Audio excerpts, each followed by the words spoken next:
Hey everyone, welcome back to CyberSip. I'm your host, Kevin Sapansky, and I am pleased to be joined today by Kyle Cavalieri, who returns to talk today about the risks of funds transfer fraud. Kyle is the president of Avalon Cyber, and he has 15 years of experience providing consultative services, including forensic incident response. Welcome back to CyberSip, Kyle. Thanks, Kevin. Glad to be back. And I'm glad to have you back to talk about an alarming topic that we're seeing occur much too often, and I think it's going to get worse before it gets better, and that is funds transfer fraud. So we're going to talk about what it is, how it works, what are the red flags to watch out for, and how, if at all, the audience can prevent funds transfer fraud. Because as you and I both know, once that money goes out of a customer's account, it is very, very difficult to get it back. Yeah, exactly right, Kevin. Just a little bit about the funds transfer fraud as a whole, and just a little bit of a background on it for our listeners. The actors are essentially able to misdirect funds either directly from the organization that you work for or to any customers or vendors that you have relationships with. And there's a lot of different ways and techniques that they use in order to kind of insert themselves into communication that ultimately ends up with funds or transfer of funds into the threat actor's wallet. And we'll talk a little bit about that during today's session. Thanks, Kyle. No, we definitely will. So, Kyle, how does this work? How does a threat actor position himself to be able to convince an organization to part with its money in one way or the other? Yeah, sure. Yeah, so with any attack of varying levels of sophistication, the threat actor is doing what we like to call in the industry open source intelligence gathering about whoever their target might be.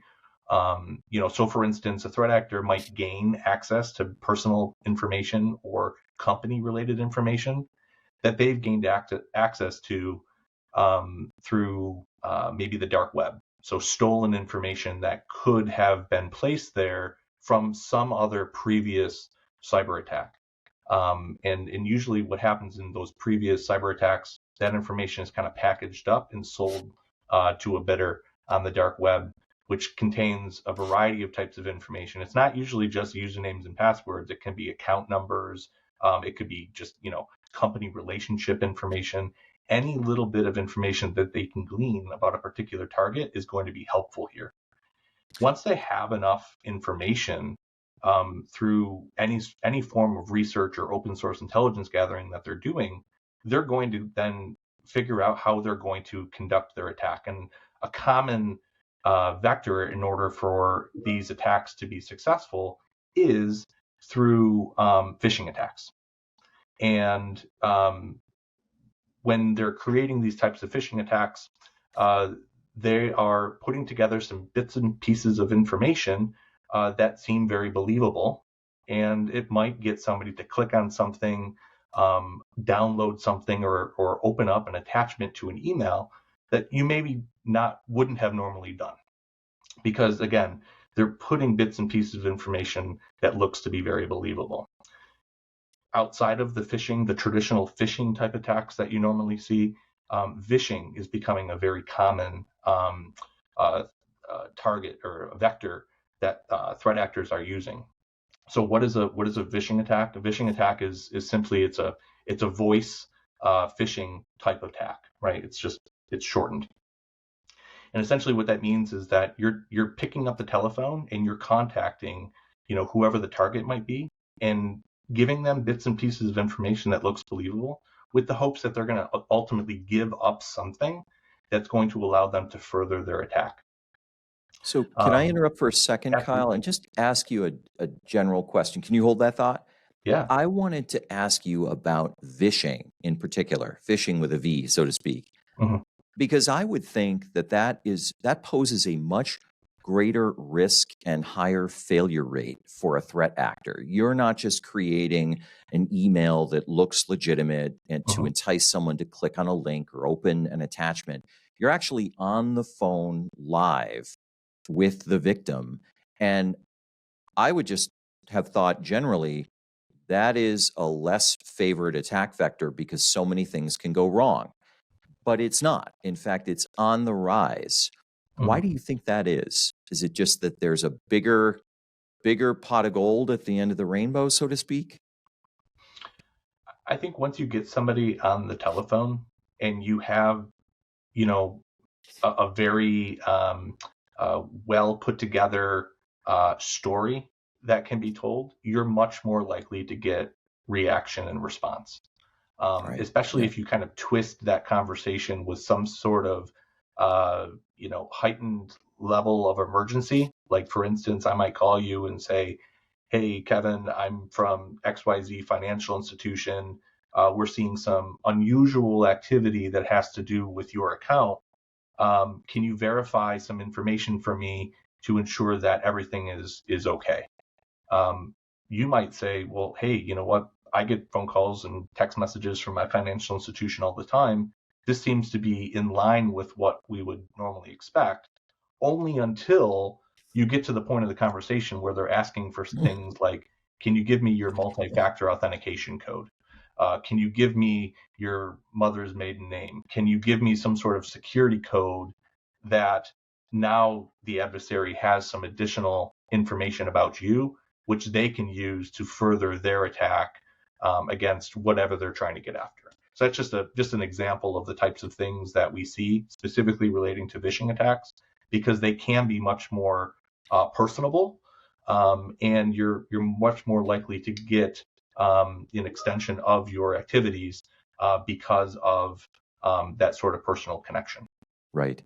Now, I interrupted you earlier, and I want to take you back to where you were when we left off. So we have a threat actor who has done some research, maybe used some stolen information on the dark web to create a targeted phishing attack or vishing attack, spear vishing attack. And should we use the example of someone on the phone? Does that work for you? What happens next? So the threat actor has built this scenario. What does he, and in most cases it is a he, for whatever reason, what does he do next, and how does he keep the victim on the line, both literally and figuratively? Mm-hmm. Yeah. So again, it's creating some sense of urgency, making it feel like there is an emergency that requires their immediate attention, through some sort of personal connection. Once you have that, you get that bit of information, you're going to be much more likely to further your attack scenario. Once they have the access that they need, whether it's through a vishing process, which ultimately gets them access to maybe, let's say, your bank account, your web portal. They can transfer funds, whether it's through ETF or something else like that, or they can move money into another account that you don't have access to. They can do whatever they need if they're just accessing your bank account. If they do like a business email compromise where they figure out a way to get into your email system, now they have a whole treasure trove of additional information contained within your email, such as account numbers that you may have, or maybe even your clients or vendors are using. They're seeing communication, obviously through email, that you may be talking about an upcoming invoice that's going to be coming due. You may be talking about some business changes that could be happening, and they're going to see that sort of info. Once they identify an appropriate time and place, they will insert themselves into that communication through email, to make it appear as though that they are somebody working, let's say, in the accounting department of a particular company, and they might be reaching out to a customer or a vendor and saying, hey, we've made some financial changes or bank change on our side. We need you to update some information on your systems so that when you pay the next invoice that we send you, we're going to need to have that routed to this other bank account. And so, they have very specific rules and behaviors that they follow in order to hide those types of activities going on within the mail system, which the user is going to be continuing to do what they normally do. But unbeknownst to them, there's a side conversation that's being happened through their mail account with customers or vendors, and trying to get them to divert their funds into the threat actor's bank account or wallet. I'm hearing you describe this, Kyle, and I'm thinking we're sitting ducks. What hope do we have? We have a threat actor impersonating us with our own information, communicating with a vendor, trying to divert payment from us to the threat actor's account. Or you had the threat actor impersonating your own financial institution using actual information that it's stolen from the dark web or has gathered from the internet. And that communication, whether it's by email or whether it's by phone, is designed to sound similar, if not identical, to the actual communications that you will have with your vendors or your financial institution. So I don't know if this is an appropriate time to ask, but the question I have then is, what are the red flags that our audience can look out for that might clue them in to the possibility that the communication they think they're having is not legit? Yeah, Kevin, that's a great question. And normally I would always say, go back to the traditional security awareness mindset of, being able to detect these types of phishing emails that might be coming into your system. Usually there's, grammatical issues, or it doesn't sound right. Those types of things that are usually like jump off the page at you.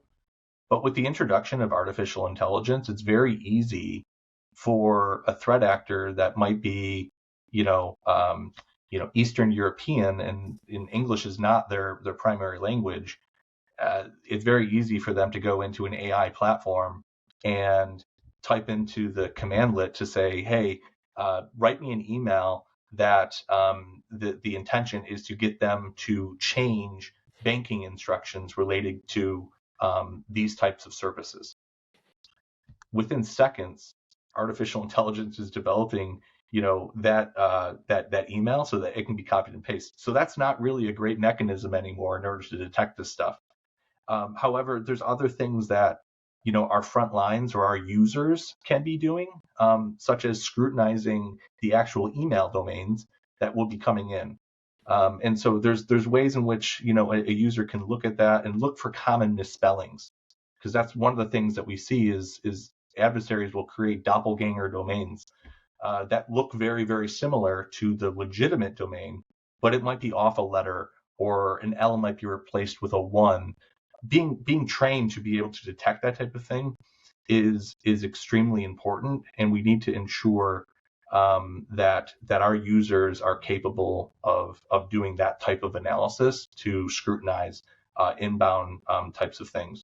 The other thing that we're seeing as well, especially in the vishing world, is the introduction of artificial intelligence and deep fakes with voice communication.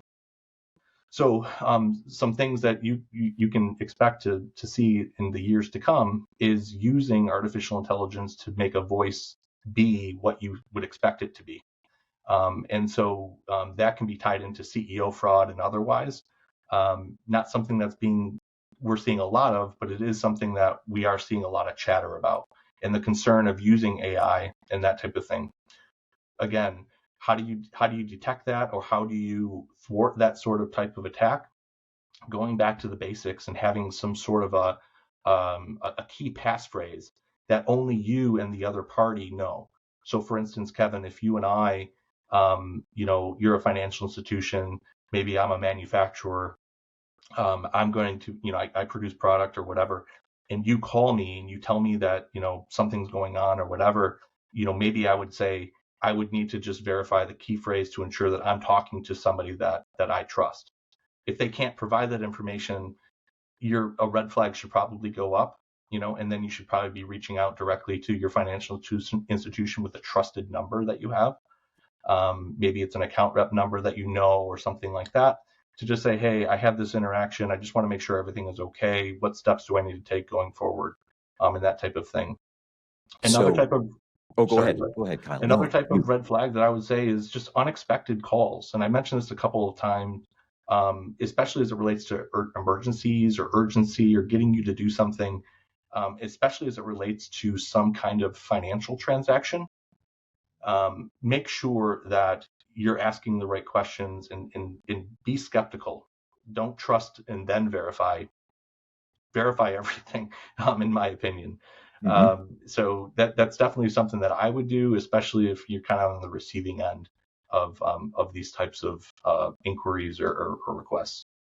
So circling back, no, that's very helpful, Kyle. And I just want to circle back for our audience. So if you're thinking you get a call from your financial institution and they tell you there's fraud on your account, what we're saying is if there isn't a passphrase in effect, as you said, you say, well, I would just need to verify the passphrase, which, by the way, for those of you thinking, well, they could hack in and get the passphrase too, we're thinking of a passphrase that is sent to you like your 4-digit PIN. It's sent to you by mail. So the threat actor should not be able to access this passphrase. If they don't know the passphrase, then you know there's a risk of fraud.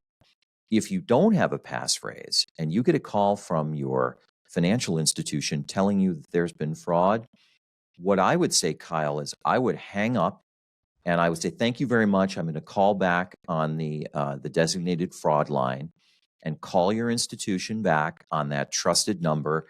And they will tell you whether there's been fraud on your account, and they will be able to help you if there has been.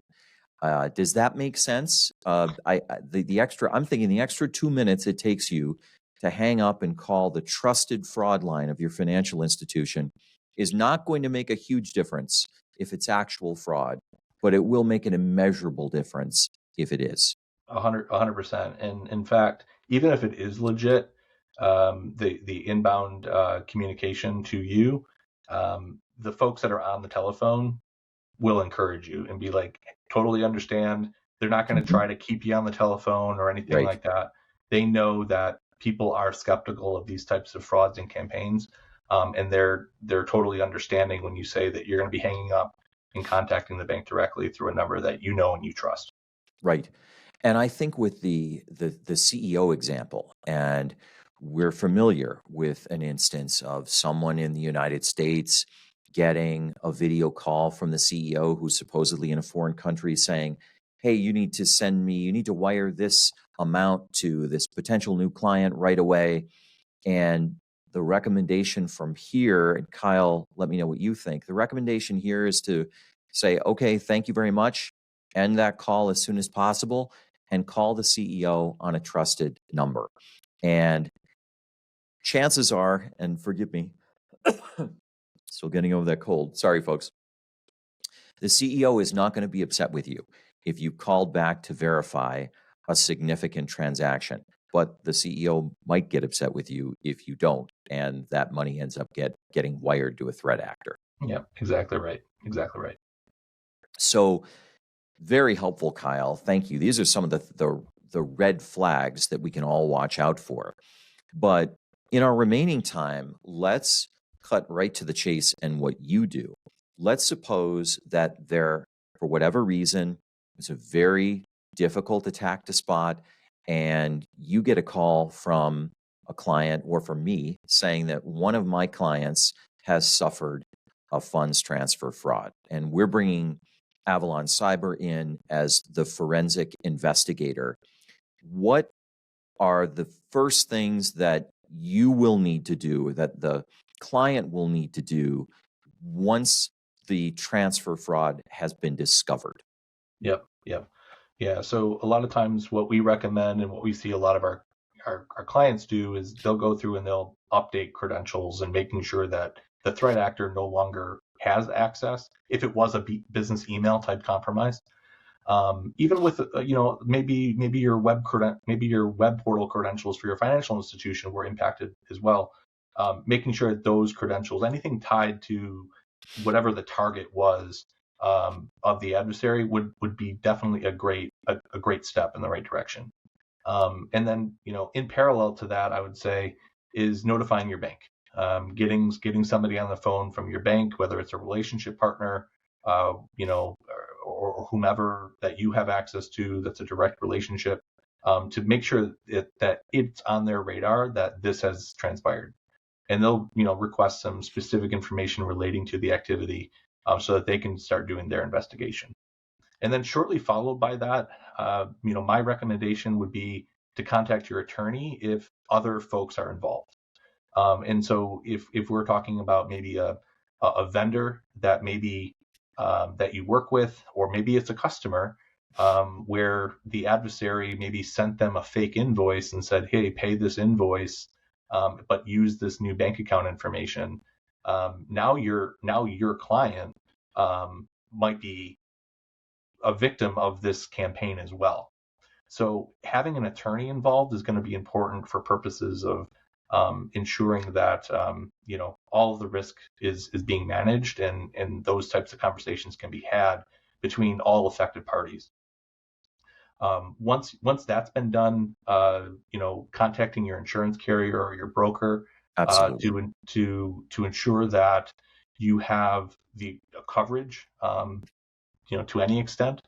There may be a claim that will need to be made. You definitely want to make sure that you're making those claims early in the process. You don't want to go through the investigation and then later, submit a claim to only find out that your claim is denied because you didn't follow the process outlined within your contract that says that you need to notify your insurance carrier immediately that you've had some sort of a cyber incident. So getting those folks on the phone and getting that claim submitted is definitely going to be an important part of that. Your attorney should be able to manage that risk management process with you. And then from there, it's determining whether or not you need to engage forensic experts. There may be specific facts of the case or the matter that would require elevated technical investigative experience, and so you would bring those folks in at the appropriate time. And then in consultation with everybody, that would be your attorney, maybe a forensic expert, ownership or senior management within the company, making a logical decision as to whether or not you want to file or report through IC3, which is hosted by the FBI. And the IC3 form itself, it's a pretty straightforward process. It asks you very specific details and informations about the cyber incident itself. It asks you about any sort of financial loss that may have been incurred, and all of that great stuff. And then once that's submitted, that gets pushed out to all of the local field offices for the FBI, Secret Service, and the like. And those folks will obviously they monitor that on a regular basis, and they do reach out, and they do ask more specific information, and they may even be able to assist from an investigation standpoint, and potentially even recouping some of the funds that were lost as part of this fund transfer fraud scheme. If you get to them quick enough, and like the Secret Service, for instance, has a lot of capabilities as it relates to transactions conducted over the SWIFT network. They might be able to actually retrieve the funds for you, so that you're made whole. And in other cases, you might just get a portion of it, but obviously time is of the essence in order to make sure that happens effectively. Yeah. And then finally, determining exposure, and that's usually done through the attorneys, because obviously you want to get notification out, but you want to make sure that's done, with the attorney's buy-in and support and guidance on that as well. So it's a technical challenge in some respects, but there's a lot of legal elements to this that you want to make sure that you're making the appropriate decisions, and you are responding accordingly.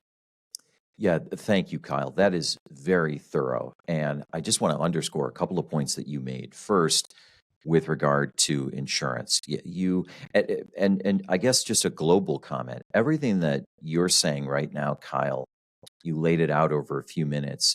Those are all steps that should be taken simultaneously within hours. after learning of the fraud. The sooner you act, the more likely it is that the money fraudulently transferred can be clawed back. Contacting your insurance company is critical because you ensure that if you have coverage, and you should have coverage for legal fees and forensic fees, that the carrier is on board and will reimburse you from day one. As the longer it takes you to notify your carrier, the bigger the gap there might be from day one and the date of notice. And during that period, in all likelihood, you won't recover your attorney's fees or your forensic costs. Secondly, I wanted to touch on the IC3 reporting, Kyle, because I think you make an excellent point. We had a scenario recently where one of our clients was fraudulently induced to provide information that led to the transfer of a very significant sum of money. The client called us the evening of the day that the fraud happened. It was within a few hours. First thing we said was, you need to go on ic3.gov and report this to the FBI. The FBI responded within 12 hours. And while it's true that the FBI is very busy, this fraud happens all the time, and they can't get to everything. If the amount of the loss is high enough and the reporting is fast enough, the FBI can either execute a kill chain if it's a transfer to a foreign account, or it can get to the recipient bank and cut off the transfer before the money goes from the recipient bank to the threat actor's account. So it's critical to act as quickly as possible in that scenario. Kyle, the more I see this, the more I think that it's very difficult to stop.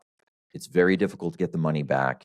And one of your best chances of getting it back is reporting immediately to the FBI so that they can work their magic and try to get that money back before it goes to the threat actor's crypto account or wherever it's going to go overseas. Mm-hmm.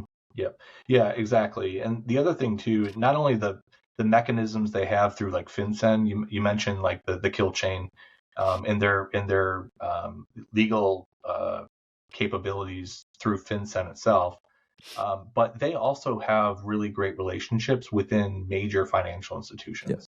Yes. So your contact directly to your bank, you might be getting to a relationship manager, and you might be bouncing around with lower level analysts that are kind of dealing with hundreds of these things a day. They usually have access much higher up the chain that can get more attention, and allow them to provide you with additional resources and capabilities even within your own financial institution. So there's definitely benefits for engaging law enforcement at the appropriate time. But again, I think those are things that have to be weighed out with counsel to ensure that it's in the best interest of everybody to file that report. Right. There are so many other things we could talk about. We talk of their insurance coverage issues that come up. There are issues between crime policies and cyber policies.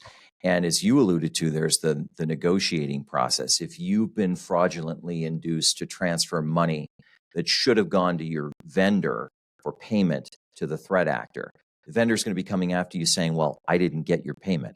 And then sometimes it works in reverse, where the vendor is supposed to be paying you, but the threat actor diverts that payment. You could be owed money. You could owe money. I think your point is the best. Involve your lawyer as quickly as possible, because we can help evaluate those issues. But that might be fruit for another podcast episode, Kyle. I think we should come back and talk about that. It is a complicated process, but funds transfer fraud is a real thing. I read somewhere that last year alone, the average loss was nearly $400,000. We know the frequency of the attacks is going up. We know the amount of the losses are going up. And this is something that I think if you're in the audience and it hasn't happened to you, you need to be thinking very, very carefully about putting the right controls in place. And maybe this is a good place to leave it, Kyle, having the right training. Is there training available out there that business owners can purchase to train their employees up to know what to look for in these types of attacks so that they're less likely to fall prey to them? Yeah. So a couple things just on training.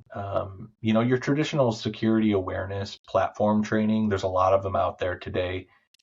They still add a lot of value. The good ones are constantly enhancing their content so that the employees within your company are getting the most up-to-date information, the tactics and techniques that are being used by adversaries. It's still a very valid thing to do, and you definitely want to keep doing it. However, one thing that I will say is there has to be internal education as it relates to process and procedure, specifically relating to financial transactions, and making sure that you have checks and balances kind of built in. You understand the know your customer principles, and evaluate that and ensure that those principles are included in the processes that you have. So it's not just about detecting these types of frauds. We know that these frauds are going to continue to happen. It's about your internal processes and ensuring that those processes would be able to flush out some of the things that we're talking about here today. Because if you build in enough layers and enough checks and balances within that process, you're going to have a better chance of thwarting these types of attacks, even if they're successful in duping somebody to give up a piece of information, or maybe there's been a business email compromise or something like that. Like, no change can happen until these 4 or 5 things happen. It may slow down process Right. for the organization, A but little bit. from my perspective, you have to kind of weigh the risk with the reward.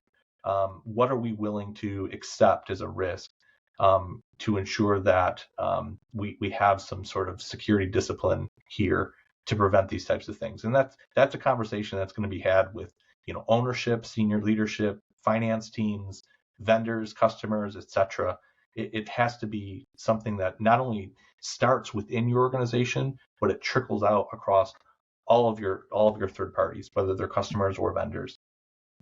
Right. And it's the responsibility of the individual organization and the outside actors. The banks, the financial institutions have to have the right protocols in place. But I'm sitting here thinking, Kyle, if the only thing we taught our employees was to independently verify every one of these communications using a trusted email address or a trusted telephone number, we could probably prevent all but a very few of these attacks. Mm-hmm. Yeah.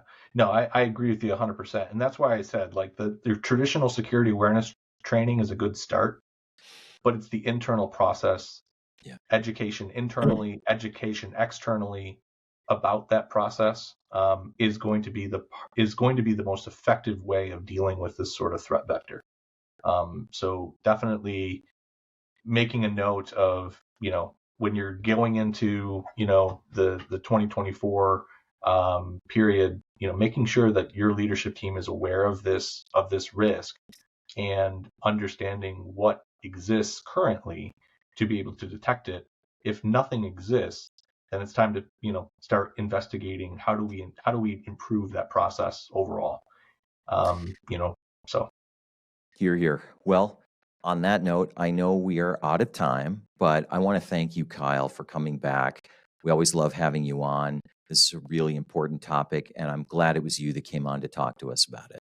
Well, thanks, Kevin. I appreciate you having me back, and it was a real pleasure to have this conversation. It's my pleasure. Will you come back again soon? 100%.